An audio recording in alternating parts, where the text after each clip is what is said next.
تعالي هقولك على عجينة النهاردة لو عملتيها مش هتبطلي تعمليها في بيتك بطريقة سهلة جدا، وكمان تنفع لكذا حاجة. يعني ممكن لو عايزة تعملي بيتزا هتنفع معاكي، لو عايزة تعملي حواوشي هتنفع معاكي، عيش زي الفطاير اللي احنا عملناها مع بعض النهاردة بطريقة سهلة جدا. عجينة سهلة بدون خم، يعني مش هتقعدي تستنيها لما تخمر، هتطلع معاكي في 10 دقايق عجينة كويسة جدا، وهتطلع دي النتيجة بتاعت الفطاير بتاعتنا اللي احنا عملناها النهاردة. ممكن تحشيها اي حشوة انت عايزاها. تعالي بينا نخش على الفيديو ونسمي بسم الله، وياريت كمان ما تنسينيش في اللايك. اول حاجة معايا، انا معايا كيلو من الدقيق، انا خدت منه الكيلو كله ما عدا كوباية واحدة، شلت منه كوباية صغيرة.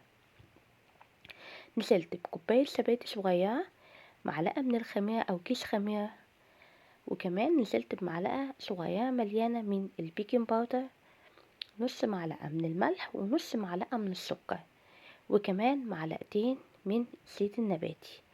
دي المكونات الكافة اللي احنا حطيناها في الدقيق بتاعنا. خلاص، وهبتدأ اقلب كده بس بالمعلقة الاول، وبعد كده على طول هبتدأ اعجن بايدي بالمية الدافية. معايا مية دافية هنا اول مكة انا نزلت بيه، وهبتدأ اعجن. انا عايزة العجينة بس تتلم معايا كده، كل شوية بنزل بالمية تدريجيا، مش بنزل بالمية كلها مرة واحدة، تبقى مية دافية مش سخنة. يا جماعة العجينة بتاعتنا احنا مش هنحتاجها ان هي تتخمر، وخلي بالك لو قعدتيها اتخمرت كل ما تتخمر كل ما هتبقى معاكي جميلة جدا، بس انا مش محتاجاها ان هي تتخمر لانها ما شاء الله يا دوبك 10 دقايق كانت ظبطت معايا. هنا اول ما العجينة اتلمت في الطبق نزلت على الرخامة بقى، ده الدقيق اللي فضل فيها انا دوبك مجرد ما اتلمت كده بدأت اعجن بيها بالدقيق اللي فضل فيها. اعجني بقى كويس جدا فوق ال10 دقايق، تفضلي تعجني رايح جاي، لازم تعجني كويس قوي. طول ما انت بتعجني في العجين بتاعك كويس هيطلع معاكي النتيجة هايلة. ما خدتش في ايدينا حاجة، سهلة جدا وبسيطة.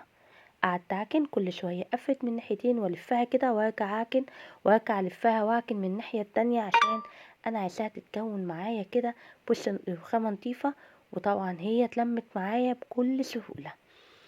طبعا انا هريحها بس 10 دقايق مش اكتر من كده. هنا اتكونت معايا، احط سبراي الاقيها بتلزق بسيط كده، تبقى العجينه معايا ناجحه.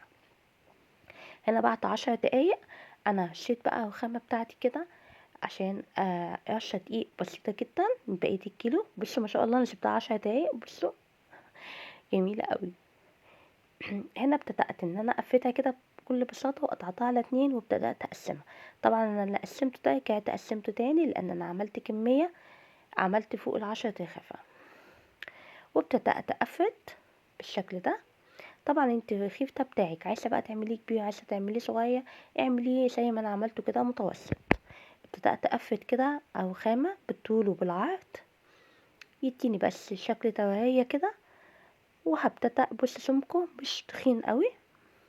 انا عملت الحشوه بتاعتي باللحمه، حطيت نص كيلو لحمه في الكبه، وحطيت بصلتين وحطيت طماطمتين وحطيت 3 قرون فلفل وملح وفلفل وبهارات لحمه، وكمان حطيت ايه تاني، وحطيت زيتون.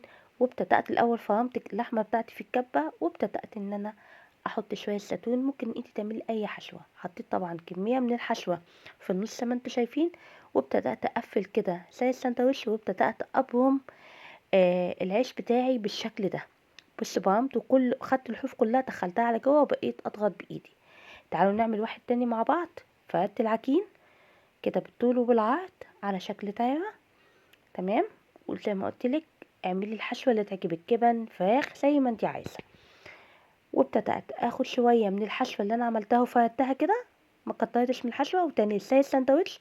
وابتدأت اقفل الحروف اتني على جوه، يعني اخد الحرف واتنيه على جوه بالشكل ده.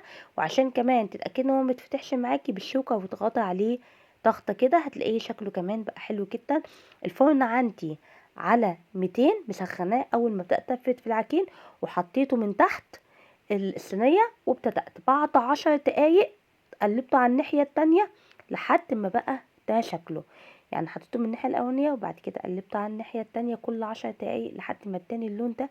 ودي كانت النتيجة حلو جدا وهاش معايا، وطعمه تحفة ان شاء الله. وصفتي تعجبك. شكرا للمتابعة، سلام عليكم.